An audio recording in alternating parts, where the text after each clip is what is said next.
In the last video, we counted down my top 20 overall rides at Six Flags Magic Mountain. So with this new series where I rank the best rides that the theme parks have been to, I'll be taking a look into one of my home parks and a place I've grown up going to, Knott's Berry Farm. And what a great time to do so, as this year is their 100th year anniversary. This special celebration comes with the addition of a new dark ride, which I just had the chance to experience this month, plus some upgrades to some already existing attractions. So I look forward to sharing my top 15 list of the best rides, including coasters, dark rides, water rides, and flat rides at this wonderfully awesome park. Just one quick thing before we dive into the video: if you aren't already subscribed to the channel, go ahead and do that right now. It's free and it's greatly appreciated, and it's also the best way to support the channel. But with this all being said and done, let's get into my list of the top 15 best rides at Knott's Berry Farm. Number 15, Wipeout. The iconic Chance Rides Wipeout can be found at many parks around the world, but this is one of the few I've gone out of my way to ride. Obviously, this is because Knott's is one of the parks I go to all the time, but I just thought it looked so fun all along. I'll tell you what I wasn't aware of though, and that's the history. The iconic flat ride opened at the park in 1999, but then was taken out in 2016. However, alongside the addition of Hangtime, the ride was brought back. For starters, it's great that the park decided to bring it back because I had never ridden it prior to 2018, and for two, I really enjoy this thing overall. It can be a bit nauseating for some people, but I personally really like the ride's powerful lateral G-forces and its diverse ride cycle that ends out in a bang. Plus, the light package at night is so awesome, and it works really well next to Hangtime, which also has an impeccable light package. So my general thoughts on the ride is don't go out of your way to ride it if it's your first time at the park, especially because they operate at many other parks. But if you frequent this place or have time to kill, then yeah, feel free to give it a go and let me know what you think of it. Number 14, Sky Cabin. I know this one may seem silly, but as a guy who loves getting shots of the rides or just seeing them from high vantage points, sky towers are always a fun time for me. As the cabin gives a panoramic view of the park, you have the opportunity to see many things from different perspectives. Whether it's being leveled with the top of Accelerator, checking out Hangtime from a unique angle, or just looking out in the distance to all the other rides and attractions in the park, it's truly a photographer or videographer's dream come true. To be honest, I do wish more parks had sky towers as an option. Particularly, I know Six Flags Magic Mountain used to have one in operation, but now it's just kind of sitting there dormant. Though I can only imagine how incredible the views would be from up there, so let me know what it was like if you got the chance to experience that one. Number 13, Pony Express. Onto our first coaster of the list, but one that absolutely no one talks about. But honestly, I do get it. The coaster can quickly become an afterthought, or if it's your first visit, just a one and done attraction. Why, you may ask? Well, it's smooth, has a launch, and some really fun transitions actually, but positives aside, the ride is so short. So short that it makes King Dakar and Dragster look good. And as many of you know, length is something I don't really complain about often, but I completely get it if you want to criticize Pony Express for its short ride time, because it genuinely is unfathomably short. With this all being said, I do really enjoy the elements on this ride, and as I said, the transitions that it has to offer is pretty awesome. So overall, I'd say it actually does come quite close to being a perfect family coaster, but to me, the ride duration is holding it too far back for it to be worthy of that title.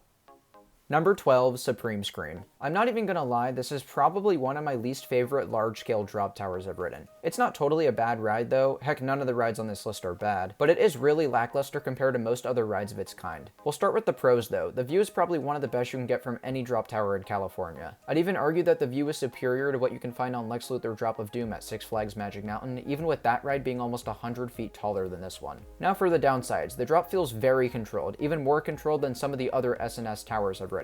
Also, there's no diversity at all within the different arms of the drop tower. By that, I mean most S&S drop towers have one arm that focuses on launching riders up the thing and one arm that focuses on dropping faster than gravity. This one is just kind of the same thing, a rise up to the top and then a super weak drop on all sides. So while this is kind of an underwhelming combination, I will say that I actually ride Supreme Scream very often. I don't think I have ever seen this ride with a longer than 15-minute wait. It can be as busy as can be, and chances are this thing will be a walk-on or just a little bit more than that. So if you are at the park and it's a busy day, it may not be a bad idea to land a ride on this thing from time to time, kind of like what I do.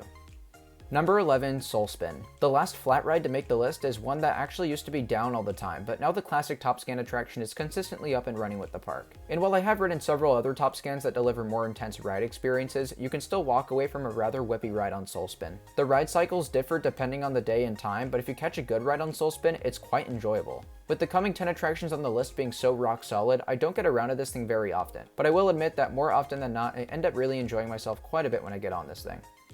Number 10, Montezumas Revenge. Our first thrill coaster to make it on here and still clocking into the top 10 is the very rare Schwarzkopf Shuttle Loop coaster. Until the rumored relocation of Cascabel 2.0 to Indiana Beach happens, this is the only ride of its kind still operating in America. And the reason that's impressive is because there used to be a bunch of these things up and running in the country. Now, as far as the actual ride experience of Montezumas Revenge goes, it still holds up really well. The launch is quite fun, the spikes are awesome, and by far the most intense part, the vertical loop, is very forceful. You are sent through this ride's only inversion, both forwards and backwards, and both times you are slammed with positive G's the whole way through. So while the layout is simple and it's a short coaster, it packs in some great elements into its classic layout. This makes it so that I always have to get myself on it every now and then. It's a great ride. Number 9, Knott's Berrytails. This is the newest ride to open at the park. Actually, it officially debuted a couple days ago, but I got to ride it during the pass holder preview event prior to the grand reopening of the park. And while it was still working out some kinks and issues, I really had a fun time with it, and I'll absolutely say that it's an improvement to the dark ride that used to be in its place, Voyage to the Iron Reef. The main reason that it doesn't clock in higher on the list is because it doesn't have much of a wow factor to it, I feel like. Especially as someone who doesn't feel the nostalgia that it gives off, since this new ride actually pays homage to the original Knott's Berrytails attraction that operated from 1975 to 1986. Plus, I'm not typically the biggest fan of shooting dark rides with lots of screens, though I will say that this thing does it pretty well. The little guns that you have are actually really adorable. They're like little boysenberry jelly jars, and this complements the smell of boysenberry pie that you get in the station. So I definitely enjoyed the ride, and I'll say that the biggest reason it isn't higher is because it has a lot of competition in the park's lineup, and also it's just not my favorite style of dark ride. But please don't get me wrong, it is a really fun ride and I definitely enjoyed it. Number 8, Sierra Sidewinder. Despite being located in the Camp Snoopy section of the park, I'd gladly make an argument for Sierra Sidewinder being one of the most intense rides in the park. I do not know why more people don't talk about this thing, but it's literally one of the most underrated rides in the entire state. Let me just say that the quote, "don't judge a book by its cover" can absolutely be applied here. It's another short ride, not quite as short as Montezuma or Pony Express, though still what it accomplishes in its layout is beyond impressive. So many of the turns and helixes on this ride are taken so low to the ground, and as a result the ride is shockingly intense and fast paced. Plus, if you can catch this ride off balance where you put more weight on one side of the train than on the other, you can spin really fast. So these things combined make Sierra Sidewinder very much worth doing. Consistently, this thing has an obnoxiously long wait time, but I almost always find myself waiting it out because this coaster is freaking awesome and it's always worth it. Number 7, Calico River Rapids. Without question, this is one of my favorite rapids rides in the state of California. I'd even say second only to Grizzly River Run at Disney's California Adventure. But even with that said, it's close, and I say that because this ride has the full package for a rapids ride. And I say that with the exception of a large drop, but honestly it doesn't even need that. It has plenty of fantastic rapids and theming, and a strong ride time as well. What Knott's has done there is taken their old Bigfoot rapids ride, which was really bland and boring, and transformed it into a much more impressive ride experience. The atmosphere that this thing creates with the aforementioned rapids and theming is fantastic, and for that, this is one of the few rapids rides that I try to get on every visit at its respective park. Number 6, Silver Bullet. With no questions asked, this is my bottom ranked Bollinger and Mabillard inverted coaster, but that doesn't mean Silver Bullet is not a solid ride. What I can say about it is it's a fun, good ride, but not a great one. Like sure, it's flawed in several aspects, but it also has its fair share of redeeming qualities. For example, it pulls some G's at the bottom of the vertical loop, and especially on that final double helix. And as well as that, many of the individual elements found on Silver Bullet are really fun. My biggest issue with the ride is 1, it's not snappy enough. One of this ride model's claim to fame is whip, you know, that whippy abrupt nature, but you can't really find that here. Secondly, it's very inconsistent in terms of forces. I mentioned that the positives were good in some areas, but in others this really feels like a family invert. And third, this one is just stupid, it's the first drop. I actually struggle to even call it a drop though, because this thing looks and feels more like a ramp. I get that they didn't have much room for it, but I'm still gonna make fun of it. But please, by me saying this, don't forget that I have a few good things to say about Silver Bullet. I know I said it was my least favorite B&M invert, but again, it's still a solid ride. Not one I'd go far out of my way to experience, but considering it found its way over some of the other rides on this list, it still gets a thumbs up from me. Number 5, Hangtime. Talk about a coaster that's really grown on me. I first rode it right after it opened in 2018, and I really enjoyed it. Same thing can be said about my dozens of rides in 2019. But getting multiple re-rides on this thing in 2021 really brought me back and has me saying, dang, that is a great ride. We'll start with the thing I'm sure all of you are asking yourselves, does Hangtime have Hangtime? And while my answer is yes, I personally tend not to care much because Hangtime is not one of my favorite sensations on coasters. What is one of my favorite sensations is airtime, and Hangtime has a pretty fair amount of surprising moments. Starting with that beyond vertical first drop, if you're in the back row, you're going to be launched out of your seat. Then you've got that double down type element towards the end, which is fantastic, and that pop into the brake run is quite good too. Plus, between these moments of airtime, you got some compact maneuvers as well. Like I'd say Hangtime is one of my favorite Cobra rolls due to the pacing and shaping of the element and the pace you take it with. And also that cutback is taken at a nice speed as well, so there you go. Almost a mini review in itself. But Hangtime is awesome, and guys, don't pass up an opportunity to ride it at night because look at this thing. I don't know why you would want to miss that experience. Definitely a thumbs up for me.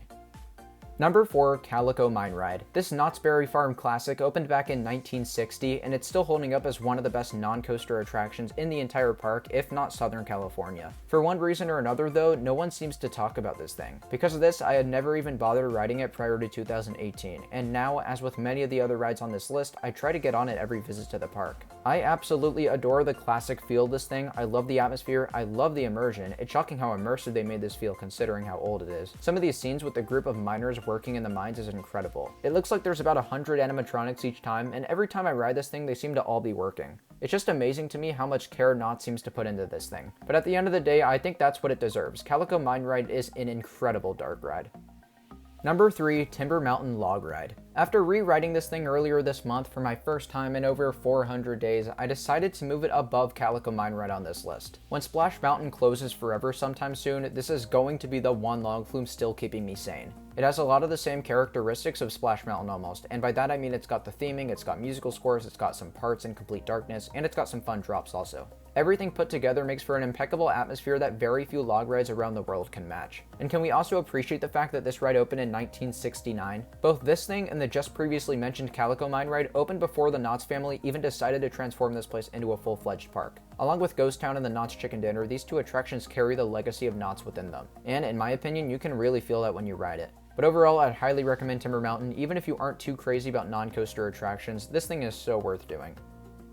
Number 2, Xcelerator. This ride was the prototype hydraulic launch coaster from Intamin, what would eventually bring the company to shatter the height and speed records. Xcelerator was the gateway to all of that. And even with this being the first of its ride model, it remains one of California's overall best roller coasters. Oh, and it still has one of the most powerful launches in the world. Takes you from 0 to 82 miles per hour in just 2.3 seconds. That's absolutely insane. There are several coasters nowadays that go faster than 82 miles per hour, but very few accelerate to their top speed at the rate Xcelerator does. And before you have a second to catch your breath, which, spoiler alert, you will not on this ride, you blast up a 205-foot tall top hat and then decline it, building up a stupid amount of speed once again. And while many hydraulic launch coasters tend to end after this point, Xcelerator spices things up a bit with 2 very intense overbank turns that'll easily cause you to gray out every ride. So like many of the other coasters in this park, yes, Xcelerator is a short ride. But again, few coasters out there can pack in as many phenomenal moments and elements like Xcelerator can. This coaster is so awesome, and I loved re-riding it earlier this month. Number 1, Ghostrider. Yeah, it's not even a close one here. Ghostrider is the best ride in the entire park, and it's also one of the best wooden roller coasters in the whole world. I can confidently say that after I got a back row, full enthusiast takeover night ride this month, and it was incredible. It was one of the best rides of my life on any coaster, which leads me to say that you have to do yourself a favor and get a night ride on this thing. Before even mentioning why it's an incredible ride, that is something you just need to know, and with that, you'll really see Ghostrider's fullest potential. But aside from night rides, what makes Ghostrider worthy of being this good? Well, the reasons don't really seem to end. We'll just go over 3 of the really important ones. We'll start with pacing. This coaster does not let up one bit until you hit the final brakes, and it hauls ass through the whole layout. The vast majority of the ride is non-stop, and where most coasters seem to die out towards the end, Ghostrider's just getting warmed up halfway through the layout. Very few coasters can say that they have a better second half than first half, but this is one of those few rides. Also, the laterals. This is the very sensation that Ghostrider does better than any other coaster I've ridden in the world. I'm sure you've heard people talk about how this ride shoves you to the side and sustains that sensation, but it's really true. This thing is the king of lateral G's. Plus, you've got some spectacular airtime to look forward to also, even if that's not the ride's main focus. A good mix of floater and ejector, some may even call it flojector. Regardless, I'm not sure there's anything Ghostrider does not do well. I know it's a rather basic thing to say about a ride so good, but it really could not be more true. I'll wrap things up by saying that this is the full package of what you could want in a wooden roller coaster. It is that cherry on top for Knotts, the very ride that sets the gold medal standard for this park. And if you don't believe what I've told you in this video, then please go out of your way to ride this coaster at night, and I promise you will understand every ounce of hype that Ghostrider receives every time an enthusiast rides it. Thank you all so much for watching today's video. I hope you enjoyed hearing about my top 15 overall rides at Knott's Berry Farm. If you liked what you saw, I'd strongly encourage you to drop a like and a subscribe, as that is the best way to show your support on the channel. Also, don't forget to comment down below your favorite rides at Knott's Berry Farm. But with that all said and done, I thank you guys once again for watching, and I'll see you all in the next video. Bye guys.